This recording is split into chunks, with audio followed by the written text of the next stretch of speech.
Good girl, Holly. Good girl. Okay, all right. All right. Good girl. Welcome to HortTube. My name is John Putnam. This is the garden question and answer video that I do on Sundays. You can ask gardening questions down in the comment section below this video, and that's where we pick from. I think we've picked quite a few this week, 20 plus, almost 30 actually. We'll see. We'll see how it's going. We'll see how wordy I am this morning as to how many that I get through. We're up in Connecticut. We're at one of Stephanie's sister's houses. I'm sitting on a bench surrounded by a climbing hydrangea. Really nice little setting here. Holly's super happy because it's 58 degrees outside. She's not panting and she's outside. We went on a walk without her panting. So that was kind of fun. It's cooler at the house as well in Raleigh, so it would have been the same thing there. But it's nice. Anyway, it's just nice to have, the summer was tough on her, for sure. Let's see. The Learn to Garden video series is $50 off through the month of August, and that's almost up, and this will be the last Q&A during that time. I put up the tool video this month on all the tools, that my kind of go-to tools, and then Steph's second design video. She has shot the third design video. I don't know if I'll have that up. I'll have it up in the next few days. That's my plan, is to get that one edited and up on the Learn to Garden video series, and it's over on the website if you're interested in that. I asked last week about travel ideas because we're leaving here this morning as I'm shooting this and headed upstate New York for travel ideas. Somebody said White Flower Farm, but we were actually already going to White Flower Farm and did that this week. So we shot a video this week at White Flower Farm. It'll be this coming week or the week after that before it gets edited. And then we shot a video in New York City. We went to the High Line and Little Island and several other things, and filmed in Manhattan yesterday. And I think we had 20-some thousand steps and shot 2 videos. I had meant to do more than we actually ended up doing, and so we'll do a part 3. There's so many great gardens in New York City, and we didn't do, the New York Botanic Garden, which is up in the Bronx at the zoo, or the Brooklyn Botanic Garden, or the Queens Botanic Garden, or several that are up in other areas as well. There are just great gardens all over the city, surprisingly. And in the areas that we wouldn't consider gardens, there's a pretty high level of plantings, in surprising places, and containers and that kind of thing. So just kind of fun to tour it. New York City yesterday. Let's see. About to get in some questions here, but a lot of comments on that Delaware Botanic Garden. Everybody thought that Wildflower Meadow was so beautiful. And Pete Oldolf also was the plant designer for the High Line, so that will be in the New York City videos. It's just kind of interesting. We will have gone on one trip and seen two of his designs. And let's see. Also, this past week there were 2 more tour videos from the house. At this point, they were shot like a month ago, so they're, I'm talking about how little rain we've had, and we've had a ton of rain since I shot those videos, so they're kind of out of whack at this point. But they are in a playlist, and you can go through and watch the entire playlist. I mean, there's a lot of plants to learn about over the series of that videos. There's 18 ultimately. I've put up 13 as of like right now. One is publishing as I'm talking right now. Let's see. And we have a video from Ladue Topiary Garden that I haven't gotten edited yet. It might be up before you see this. Let's see. Questions. So do hostas usually come back from a season of abuse? So they had slugs, they had deer, they had rabbits, and rabbits typically, once your hosta are fully leafed out, they don't tend to bother them. But when they're young shoots just coming out of the ground in the spring, they can really do a little bit of work on them. They like the young shoots where the deer like the big giant open leaves. They've had drought, wet, all kinds of things. Yeah, hosta are pretty resilient plants, and it's certainly, you wouldn't want to go season after season after season, with these issues happening. So keep that in mind, that, if there's some way that you can protect them in some way next year to let them get back out of the ground and get some time with bright light on them, with full-size leaves so that they can build their root system, would be better. But they're very resilient plants. And then as a sidebar, Steph put 1A. Somebody said in one of the tour videos that our hostas are looking great considering there's 100-degree weather. The thing I want to point out over and over and over again about the garden in Raleigh as you're watching those tour videos is you'll be watching a mixture of things that go in the sun or the shade or whatever. And how's that happening? Our roots are shaded on everything. Everything's planted so close together that the roots are shaded. So even if that hosta is everything is protecting everything. That's what I'll say. That's the summary of that. And if you watch the tour videos, you'll see that as a theme, that it'd be amazing how many things you can actually grow together that seem like they would be heat stressed or not by putting them a little bit closer together. And that's why a lot of our stuff maybe looks a little fresher toward late summer. So somebody said, how do we convert property from lawn to garden? Well, this is kind of the whole, there's a playlist called New House, if you want to go back to the beginning of the New House videos for the Raleigh garden. And you can either watch the up-to-date 18 videos that I'm in the process of putting up with all the plants that are there and how they've matured in the garden, or you can go back to the beginning of the New House playlist and see how we converted basically a big giant weedy space into what it is now, and how we eliminated the lawn. But it's basically just, we mowed that stuff, we mowed everything as low as we could possibly mow it on a hot day, and then covered it in compost and covered it in wood chips, and anything that dared poke its head up through there, we pulled it, cut it, sprayed it, whatever we had to do to get rid of it. We had some some noxious weeds in there, ivy and Liriope spicata and a few other things that really tried to be a little more resilient than others, but we've gotten them all out of there now. A little bit of Bermuda grass in the front bed out by the road, but I think that's it. I mean, we finally have control of it, but it's tenacity, keeping after it, not tenacity the chemical, but your personal tenacity of keeping after things, but really just scalping stuff to the ground and then burying it. And then if anything dares to poke its head up through, do something else. And then that adding organic material to the top, the wood chips, mulch, compost, whatever, gets that soil life kind of going. And then you can get started on your project. But you got to get to the starting line. That's a lot of what the Learn to Garden video series is about. And again, it's $50 off this month. But again, I go through those steps of how we started that garden in Raleigh. And now Steph is in the process of talking about how to put the plants in later. The plants have to be second to soil building. If you do them in the other order, typically you'll end up with plants that are struggling as you're trying to catch up repairing the soil later. So if you can, and you're at the beginning of the project, that's the best place to be, because you can really work on your soil, which is just bury it in organic material. That's what you need.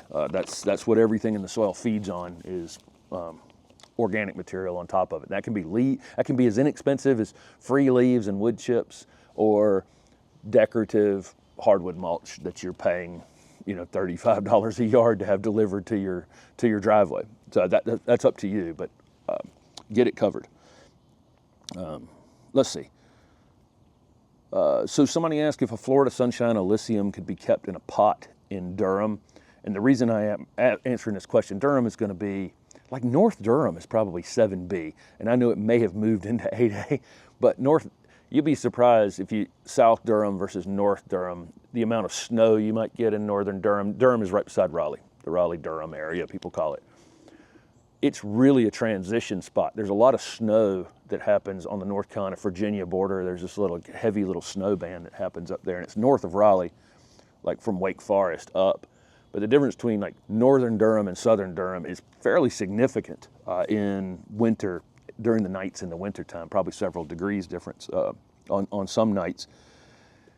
Sunshine Alyssum is zone 6 hardy, and so typically if you were in zone 8A, 7B, a zone 6 hardy plant would probably be something you can get away with in a container without any problem. Again, if you're way up there in North Durham and you think it's a little colder and you're out in the outside of the city a bit, you may want to consider something that's maybe zone 5 hardy, or slightly hardier than Sunshine Alyssum. What we've had an issue with on the Sunshine Alyssum in the winter has not been like roots freezing and it dying that way. We've had a problem with it burning in the winter. When our trees lose the leaves in the wintertime, it's getting some winter sun damage. You think about sun damage happening in the summertime, but our Florida Sunshine Alyssium's in the shade, except for it's in the sun for a couple hours, then it's in the shade by late day. And you think about that as a, the perfect spot. And then in the winter, all the trees lose all their leaves and then it burns from the winter sun. So that's been an interesting thing, as our damage is occurring at a different time of year. It has nothing to do with temperature. Another person in North Carolina, Zone 8A, recently bought hostas and other perennials. Is it best to store the containers or plant them? If it's hardy stuff, again, talking about that Sunshine Alyssium, if it's stuff that's a zone or two hardier than your area, and most herbaceous perennials that you're probably going to be purchasing are, outside of things like Farfugium and a few other things. If you're watching the tour videos, almost every herbaceous perennial I put on the screen is zone 4 to 8, 5 to 8, 3 to 8. They're mostly very cold hardy things because they're herbaceous, they go down to the ground, and so they're protecting themselves from winter cold. Are you enjoying the tour this morning?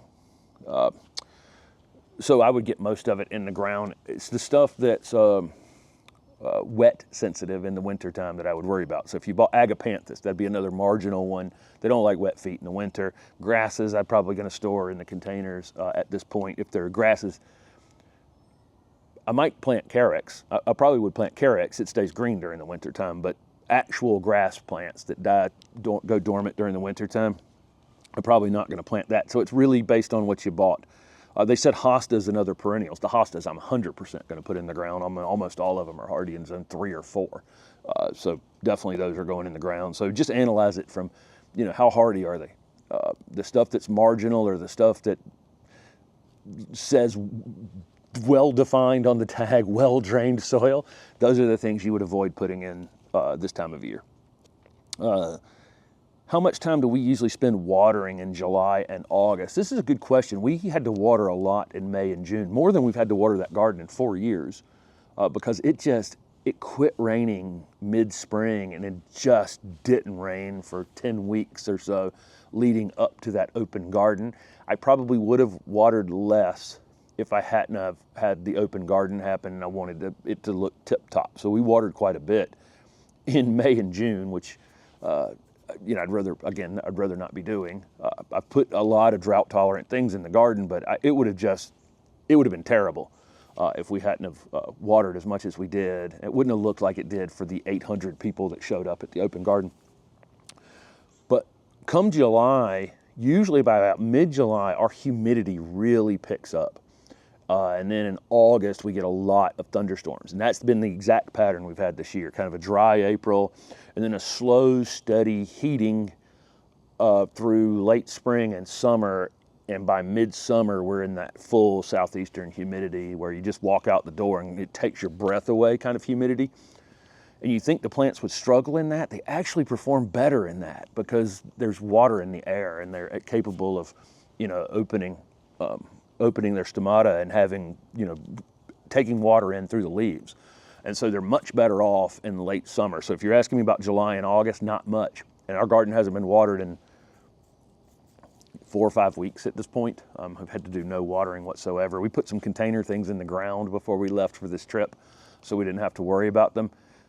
And garden's in great shape. I got people, looking at it. So the watering for us drops off later in the summer, typically, hopefully, if we get our normal pattern of summer where the humidity really starts to pick up and we get occasional afternoon thunderstorms, we go from heavy watering to almost no watering as the pattern. I would rather not have the heavy watering either. Hopefully next year we get at least some rain during May and June. Let's see. So a painter, this person had their house painted and the person sprayed a moderate amount of paint on one side of 3 early wonder camellias. What should they do? Will they suffer? I probably wouldn't do anything about it. I think they'll grow right out of it. If there's a branch that you just want to it's just solid white or whatever color you painted your house, you might take that branch off. But I think new growth will come out on it. it'll correct itself in time. If you haven't seen it struggling at this point, then it's probably fine. It's just blocking the ability for that leaf to, produce chlorophyll as readily, but they're not growing a whole lot at this point. Lots of plants get painted on foundations, and most everything survives it without much problem. It's usually, you're probably better off with a little paint on them than the, dropping shingles on them and the other things that could happen in construction or painting around your house for sure. Somebody asked for an update on our royal smoke bush. It got taken out. And so going back to some videos we did leading up to the open garden, we took out our royal smoke bush that was out by the road. We had cut it hard. Again, I talk about frequently, like, give a plant one chance, give it one additional chance, and then if it doesn't perform at that point, tag it out, right?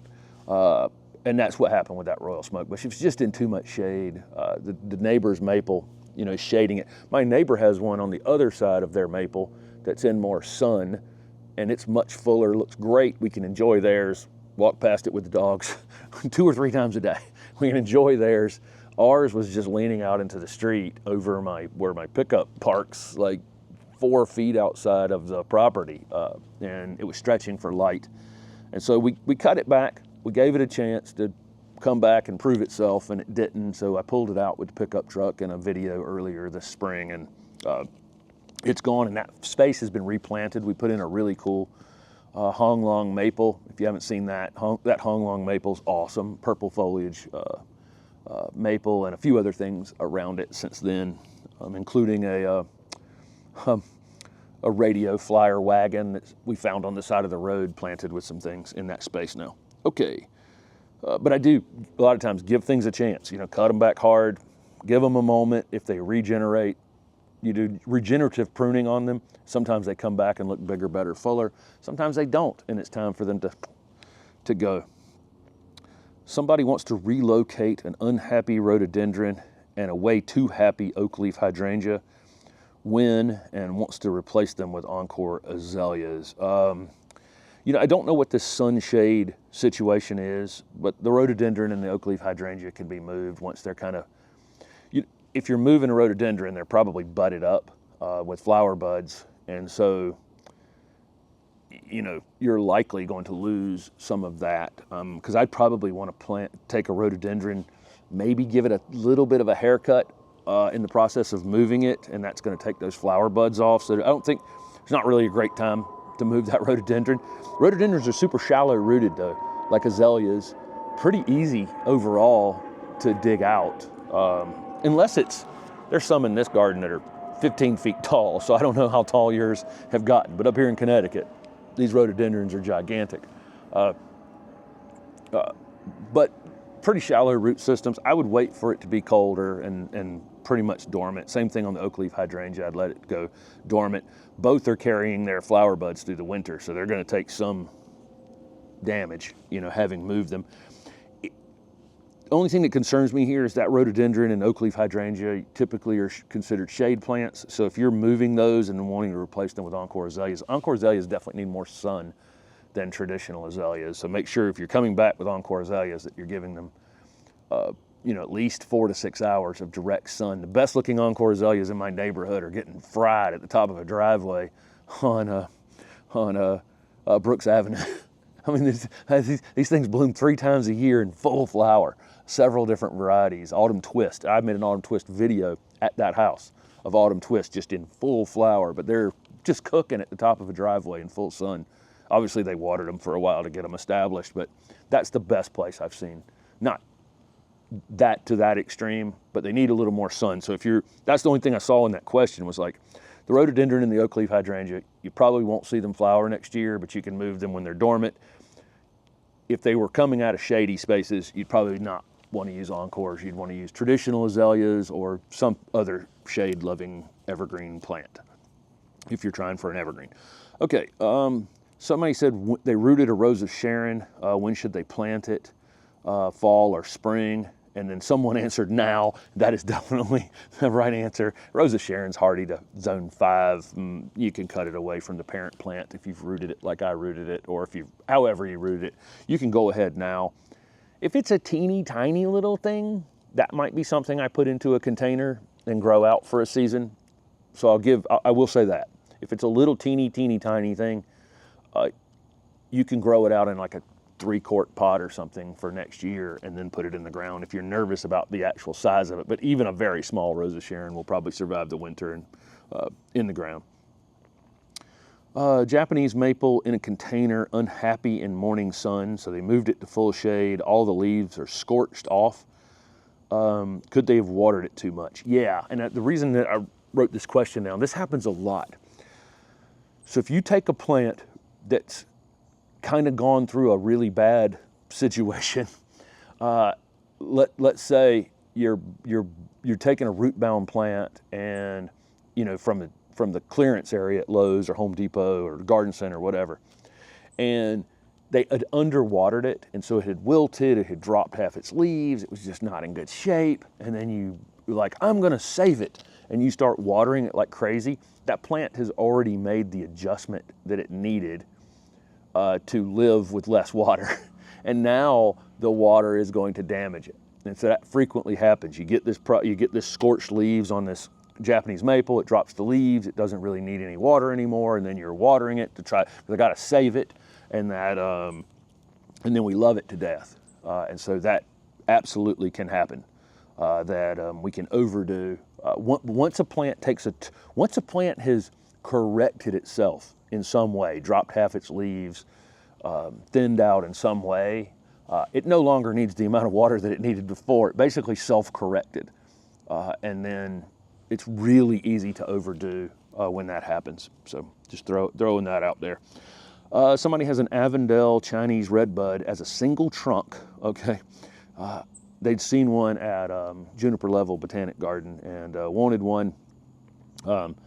Blooms like crazy. I love that, you know, those Chinese dogwoods, Chinese redbuds, just like our redbuds, bloom from the oldest wood down at the bottom all the way up through the tree, and the pollinators absolutely go crazy for them. Get the right warm day mixed with the bloom time on those redbuds, and it's just bees top to bottom on the. It's got tons of suckers. How can they stop the suckering? I don't think you can stop the suckering, because I don't think a Chinese redbud is a really great candidate for making a standard out of. I mean, but basically everyone I've ever seen in any landscape has lots and lots of, multi-trunked, and multi-trunked with like 10 trunks, So I think it's a really, I went to a nursery a couple years ago where they were just experimenting with everything in the nursery, turning them into standards. And there's just, you look at that and go, well, there's just some plants that aren't really good candidates for that. They were turning some species blueberry into a standard. Blueberries sucker like crazy. It's not necessarily a great candidate for that. Interesting. It will be very difficult. You're just going to have to cut them in 2-3 times a year. My Vitex at the house is another one like that. It just wants to sucker. So I'm willing to go down there 2 or 3 times a year and cut them off to the base. And it's not really all that big of a deal, but it is.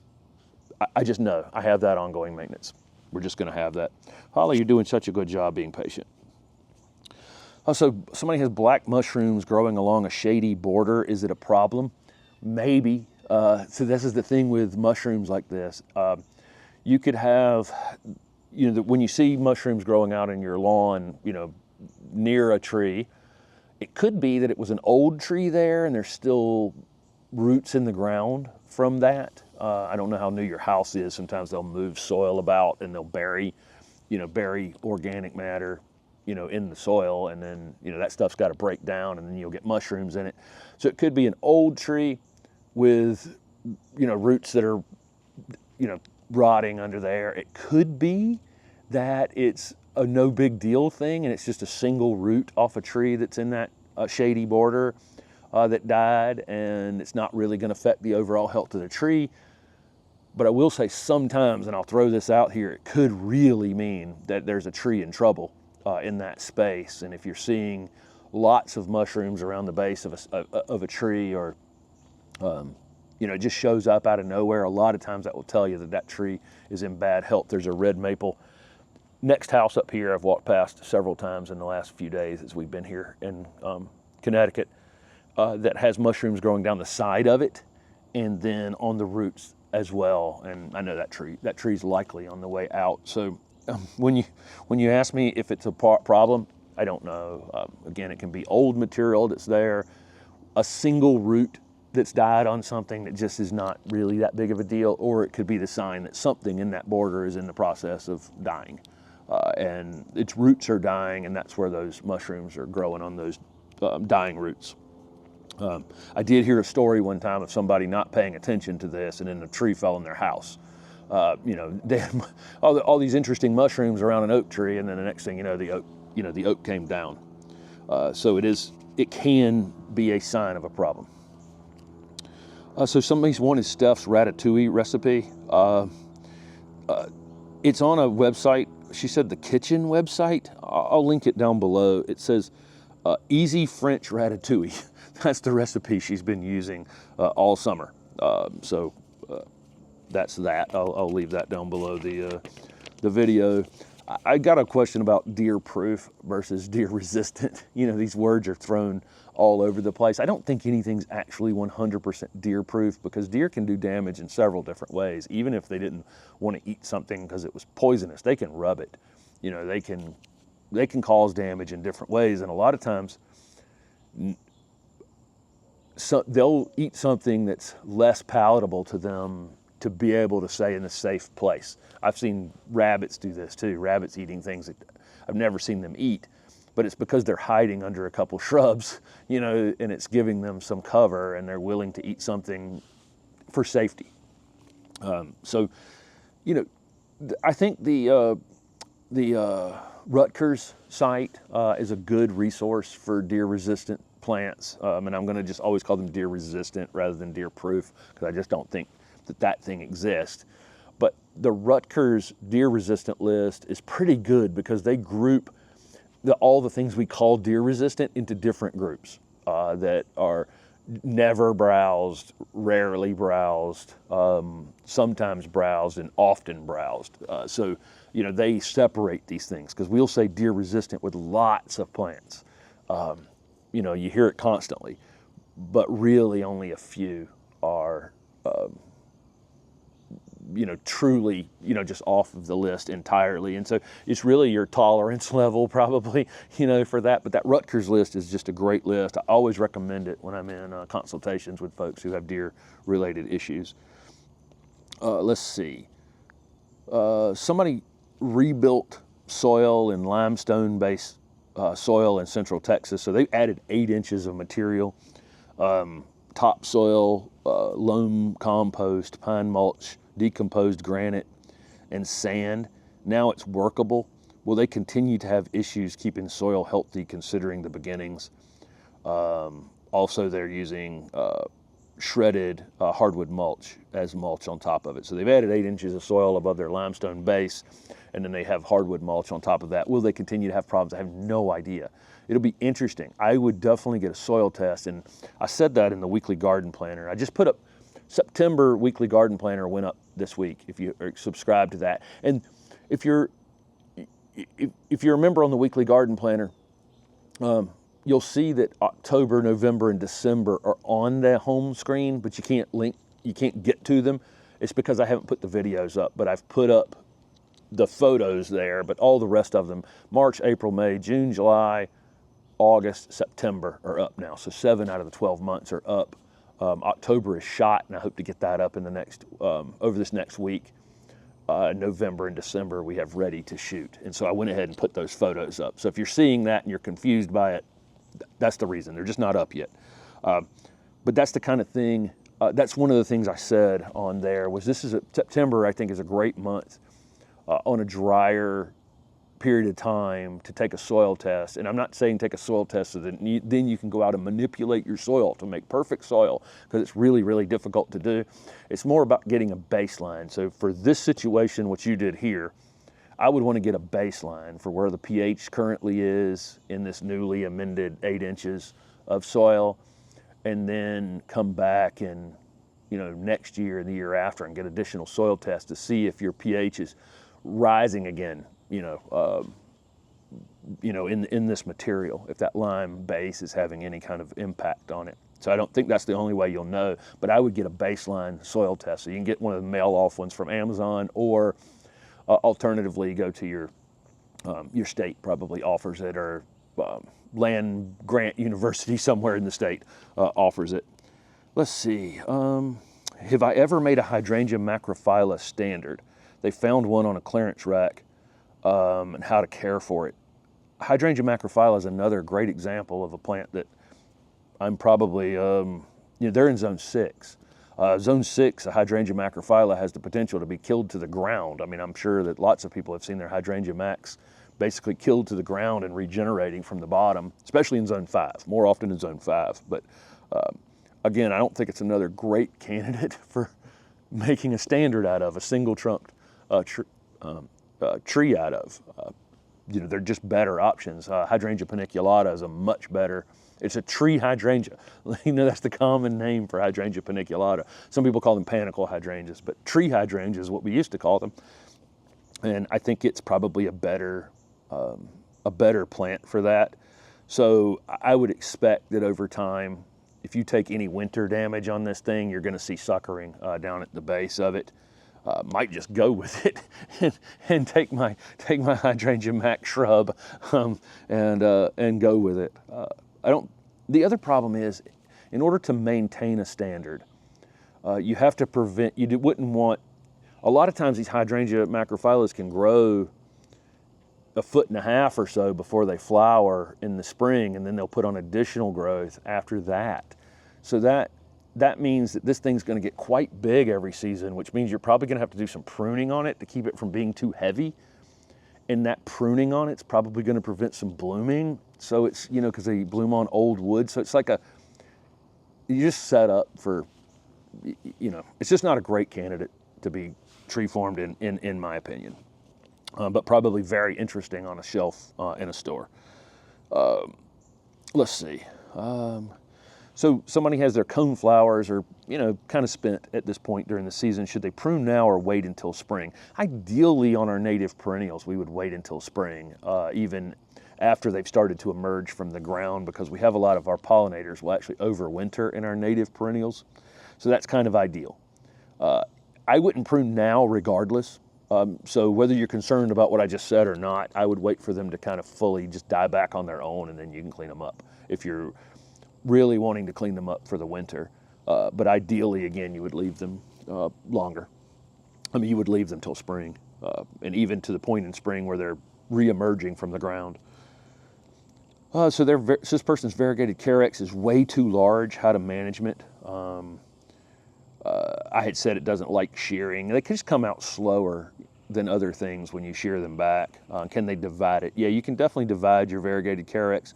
There are a few new carex coming, and I talked about it in the Feather Falls carex. So I think in the last Thursday's, the one that's publishing right now, Thursday's tour video, I talk about Feather Falls carex and how big and aggressive that thing is and how it has some hybrid vigor in it. I'm guessing that's probably what they have. There's one called Moon Falls coming. If you plant those, you need to know that thing's gonna get 2 to 3 feet wide and 1.5 feet tall. It's just different than any other carex I've ever grown. I think I'm 35, 36 minutes already, moved to a different spot. If the sun was starting to get through the tree limbs over there, some blue spruces that were in front of me, but they're thin, older ones, and they're super thin. The sun was getting through there. Holly, good girl, good girl. Come on, come on, come on. Yeah. Perfect temperature for her out here. Okay, why aren't trendy plants available in small sizes like quarts, and they're only 2 gallons plus? Is it a profit issue, or they want the plant? Do they want the plants to show up more and spark interest? This is the thing: is minimum container size thing is pretty prevalent out there. But I actually know that the well, I'm not going to talk about it, but I do know that there's effort on some of the things that I have promoted on the channel to go in smaller containers. So I do know that there's actually thought on this out there. There really isn't a profit difference. I mean, for the nursery maybe, that's growing it, yes, they're probably making more on a 2 or 3 gallon container. It's the right 2-gallon containers, especially, are perfect for racking. When you go to the Lowe's or Depot, they're all on, the plants are on racks. And so there's something to that for sure. But in terms of the breeder is going to get the same amount of money for the plant regardless. So it's not hurting them in any way, shape, or form. The tag is still going to cost the same.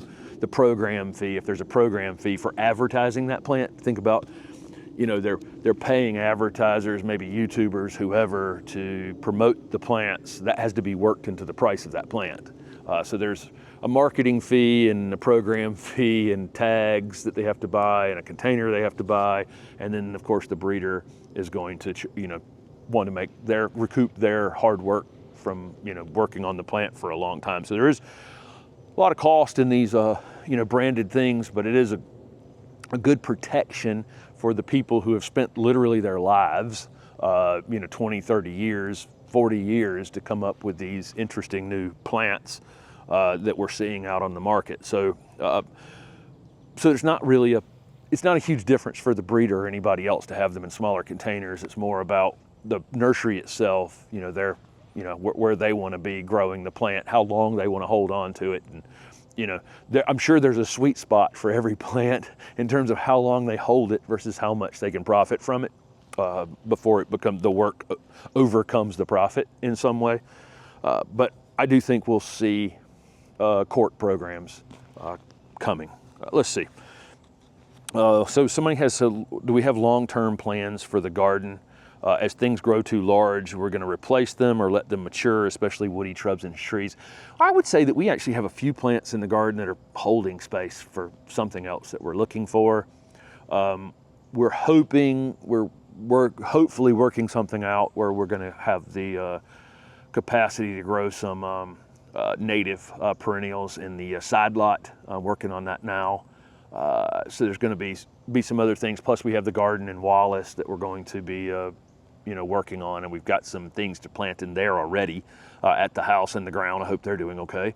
I need to ask that of people who are watching the garden for me. I need to ask that question.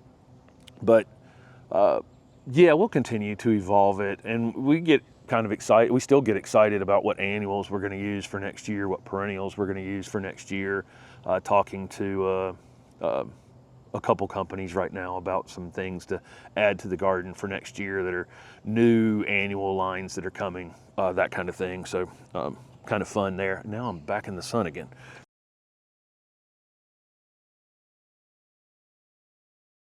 Here's one of those big rhododendrons I would not have wanted to move. Again, that was one I was in front of over there as well. I think I'm hidden for long enough now to do this, but we will continue to evolve the garden in some way. I think it will take up less of the channel over time for sure, and the Wallace garden will take up more of the channel. We have a much bigger space down there to work with. We're going to put some really unique things in there, things from friends, things from, and then we'll put some, we'll have a lot of interesting things in that garden, and it's going to give us a space to do that and put some larger things in that we really haven't concentrated on in that very small lot in Raleigh, including these magnolias that I'm planting down there. Let's see. Okay, so somebody said, is fall the best time to plant in Winston-Salem, North Carolina? They're a new resident to Winston-Salem. Yeah, Winston is definitely cooler than us. It's kind of in the foothills before you start to climb up into the mountains is where Winston kind of sits. So it is a little cooler than us, probably 7B on the new map, but I would consider it 7A. And definitely the ground's not going to freeze there. And it's good, anybody who the ground's not freezing solid for, fall is the best time to plant woody shrubs and trees that are hardy in your area, and then tougher herbaceous perennials. It's just the best time of year to do it. It's the least stress on the plants. It's the least stress on you because the mornings tend to be cooler when you're doing this kind of work, and hopefully you have some soil moisture, going on that you don't have to water quite as much. Or if you do have to water, because it is kind of dry in our area that time of year, the water goes further. because the days are shorter. You know, you can water once a week instead of once every other day if you're mid-spring planting. Okay, I'm going to do a couple more here, and then I'm going to probably have 6 or 8 questions for next week's already. And again, you can ask gardening questions down below this video for next week's video, and we pick from those each week. And I try to get timely ones like that one I just answered about when to do something, when to cut back the cone flowers, when to prune, you know, those kinds of things. We try to get ones. Somebody had just asked, what is B-roll? And then somebody answered it. I don't know how I said B-roll, but typically when I'm talking on the camera like I'm doing right now, I'd want some sort of images to be over top of me talking, so it's not just you being bored watching me talk, which is what these Q&As are. But typically you'll shoot some sort of extra shot of a plant. If I'm talking about a plant, there'll be some sort of extra shot that just goes over me talking right now. So it's just a piece of video burying another piece of video, basically, so that you are more entertained than staring at me and Holly in a grassy field. So there you go. Okay, and I'll finish with somebody asked about osmanthus.